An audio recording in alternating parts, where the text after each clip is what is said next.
नमस्कार दोस्तों, welcome back to money matters. Shubham this side से भी रजिस्टर्ड रिसर्च एनालिस्ट। बात करेंगे आज ओला इलेक्ट्रिक लिमिटेड के ऊपर।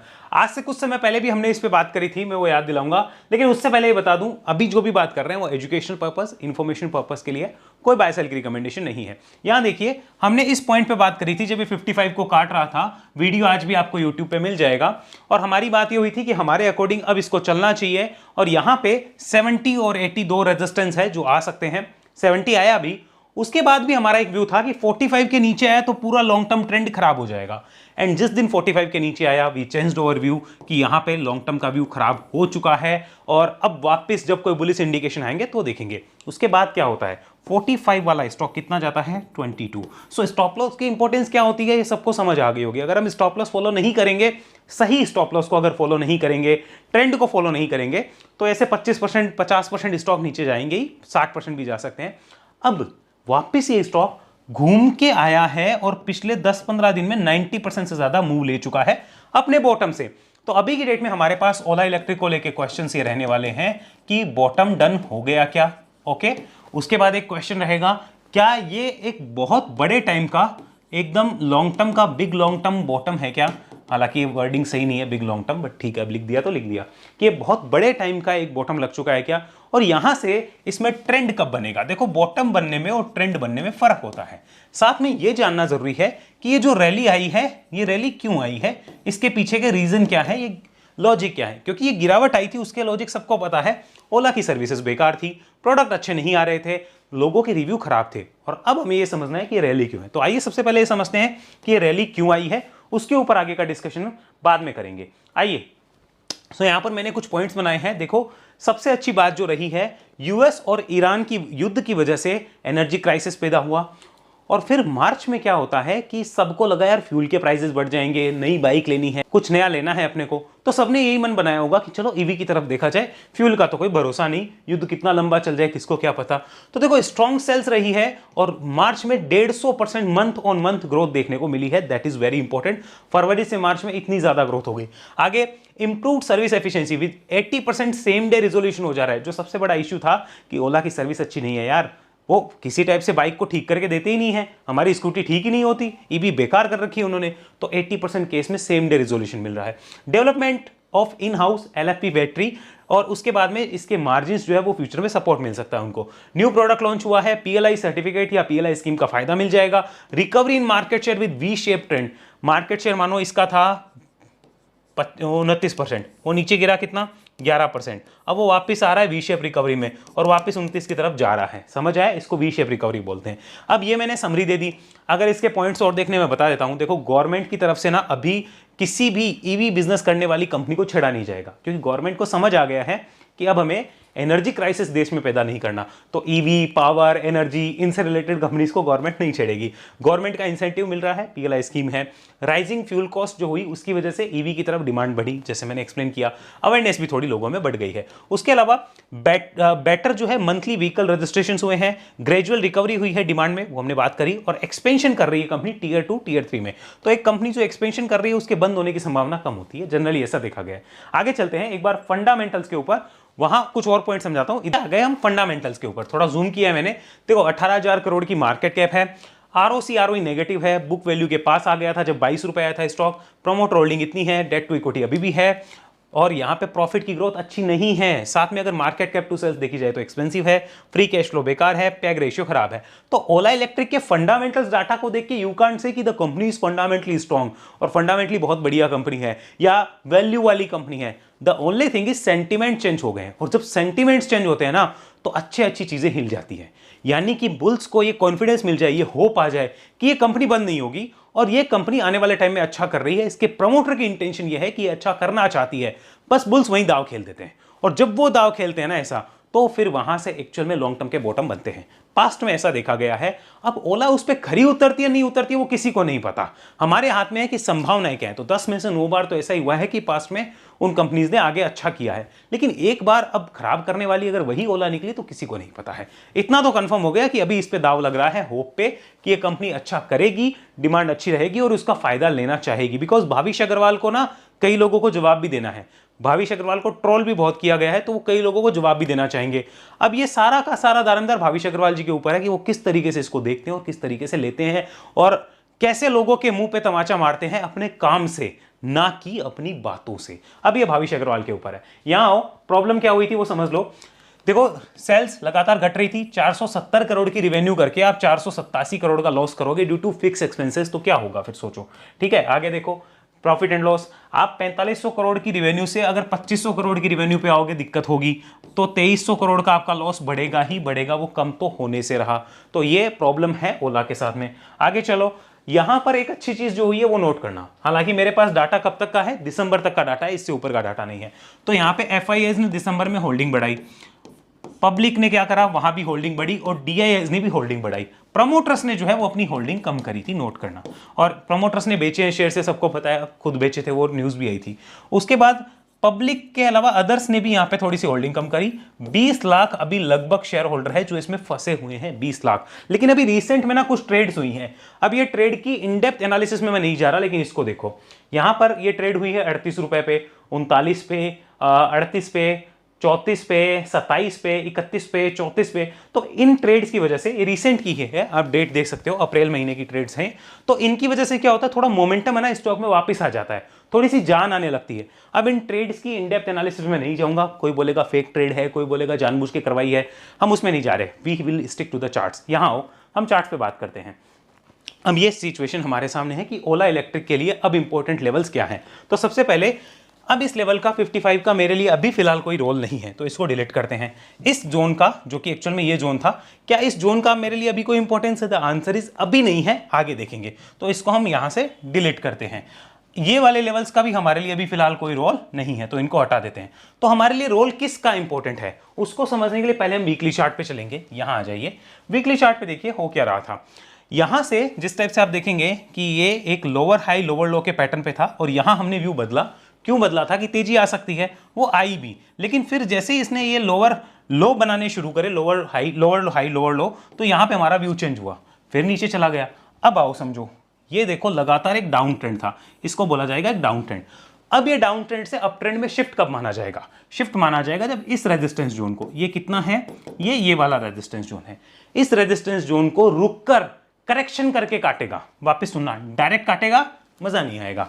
यहां पर इस रेजिस्टेंस जोन को रुककर या करेक्शन करके काटेगा, तो समझना काम हो चुका है। ओके, ट्रेंड बनने की शुरुआत हो गई है।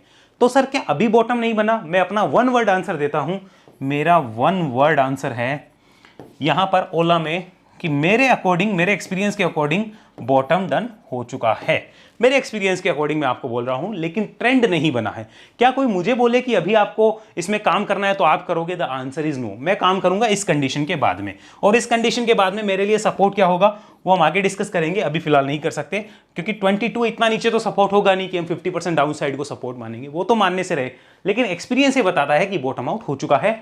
ट्रेंड के लिए शायद वेट हो सकता है। अब यहां ये अभी ट्रेंड बनाएगा या यहां कंसोलिडेट करेगा साल भर, उसके बाद बनाएगा, नो वन नोस। लेकिन इतना क्लियर हो गया है। तो अब हमें एक रेजिस्टेंस जोन डिफाइन करना है जो रहेगा 45, 46। फिर देखो आपको अभी पता चलेगा, मैं पास्ट एनालिसिस करके दिखाऊंगा। इस वीडियो को देखने के बाद है ना, आप खुद कहोगे कि हाँ आप समझ आ रहा है क्या हो सकता है।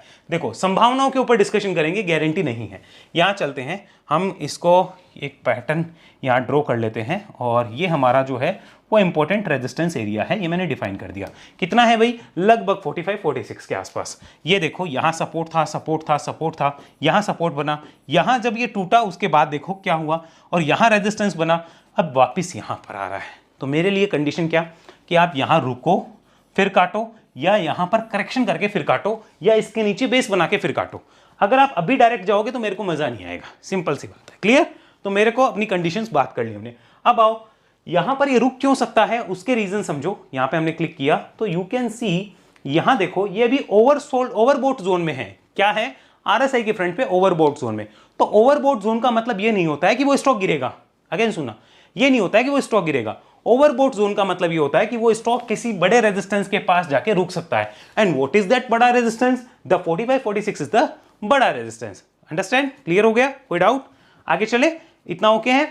अब ये हमें क्लियर हो गया। अब जरा एक बार वीकली चार्ट पे चलते हैं, let's have a look at the weekly chart. तो वीकली चार्ट पे एज यू कैन सी कि आरएसआई ओवरसोल्ड हुई थी, अच्छी बात है। उसके बाद देखो क्या हुआ। अब सबसे इंपॉर्टेंट चीज मुझे लगेगी मंथली चार्ट पे। मंथली चार्ट पे क्यों सर ऐसा, आखिर इसमें ऐसा क्या है, उसको समझाऊंगा।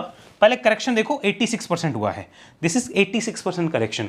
तो आईपीओ आता है, हाइप बनता है, या कई लोग कमेंट करते हैं लॉन्ग टर्म कुछ भी ले लो सब कुछ चलेगा। बिल्कुल चलेगा, लेकिन 10 साल 15 साल 20 साल बाद वो नहीं पता।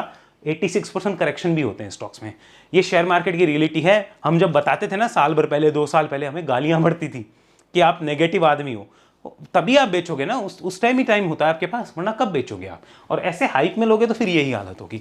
हम स्टॉप लॉस के बिना कुछ काम नहीं करते हैं, सिर्फ एक ही जगह मैं बिना स्टॉप लॉस जाता हूं, दैट इज फ्री की क्वांटिटी या लार्ज कैप स्टॉक्स, बस। बाकी मैं बिना उसके नहीं जाऊंगा अगर मैं ट्रेड कर रहा हूं या मैं किसी रिस्की स्टॉक में काम कर रहा हूं। Ola is one of the risky stock. अच्छी बातें क्या है वो समझो अभी की डेट में। आप देखो लगातार गिर रहे थे 5 महीने 6 महीने से, और आपने एक महीने में उसमें अच्छी पोजीशन दिखाई है, तो दैट इंडिकेट्स कि यहाँ पे कुछ तो बुल्स की वापसी हुई है। अब आगे उसका कंफर्मेशन ट्रेंड चाहिए, वो मैंने बताया है वीकली चार्ट पे कि रुक के या गिर के जाएगा, तब देखेंगे। अच्छी और बात क्या है, मंथली आरएसआई आपकी ओवरसोल्ड रही है और उसके बाद आप ऊपर आने की कोशिश कर रहे हो, यानी कि अप्रैल और मई 2 इंपॉर्टेंट मंथ रहेंगे। आप ऊपर टिक गए तो समझेंगे कि एक बहुत बड़े टाइम का बॉटम जो है वो बन गया है। ऐसा पास्ट में देखा गया। कैसे, आओ यहां पे दिखाता हूं। लेकिन उसकी एक कंडीशन और थी, वो भी हम मेक श्योर करेंगे अभी। ये देखो, दिस इज एटर्नल लिमिटेड, आपको दिखेगा मंथली चार्ट मैंने कन्वर्ट कर रखा है।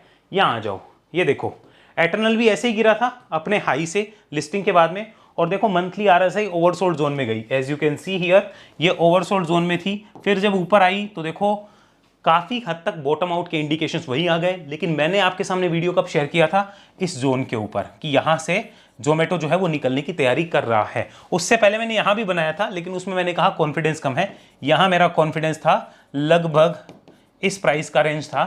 उसके बाद हमने बात करी कि यस जोमेटो एक लंबी तेजी में जा सकता है। ये हमारी इस पॉइंट पे बात हुई थी। कंफर्मेशंस थे, मंथली चार्ट पे आप ऊपर आ चुके थे, आरएसआई फ्रंट पे बेस बन चुका था, ऊपर आ गए थे। फिर सबसे बड़ा चीज जो चाहिए ओला में, जो अभी मिसिंग है, दैट इज लॉस कम होके प्रॉफिट शुरू होना। वो अभी ओला में मिसिंग है, that's the only condition. Loss भी कम हो गए ना स्टार्ट होना, तो अभी समझ लेना काम हो गया है। अनोदर चीज, आपको लॉन्ग टर्म मूविंग एवरेज के ऊपर आना पड़ेगा, वो अभी डेली चार्ट पे और बताऊंगा मैं।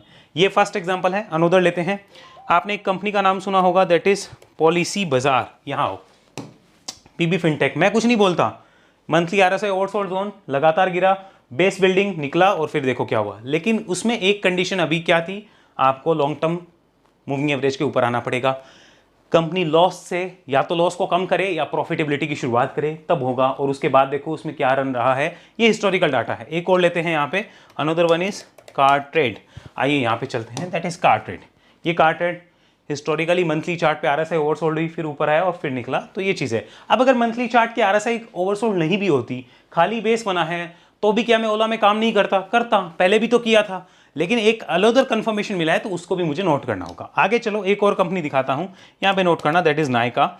इसको देखो, एफएसएन ई कॉमर्स। ये देखो यहां पर भी कुछ ऐसा ही हमें देखने को मिला, और उसके बाद वो निकलता हुआ भी नजर आ रहा है। सो ये कंडीशंस हैं, पास्ट के डाटा हैं। ओला ऐसा करता है कि नहीं करता है वो अभी हम बात कर लेते हैं। लेकिन हाँ, संभावनाएं उस तरफ की ज्यादा है जो आपको मैंने दिखा दी है। ओके, इतना क्लियर हो गया?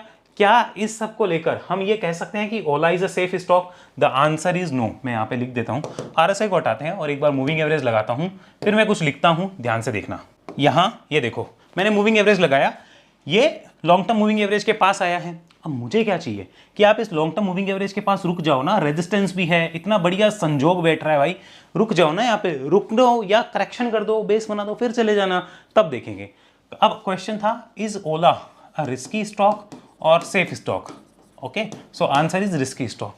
ये किसके लिए है? जो करो या मरो टाइप का काम कर सकते हैं, करो मरो टाइप का काम करते हैं, उनके लिए है।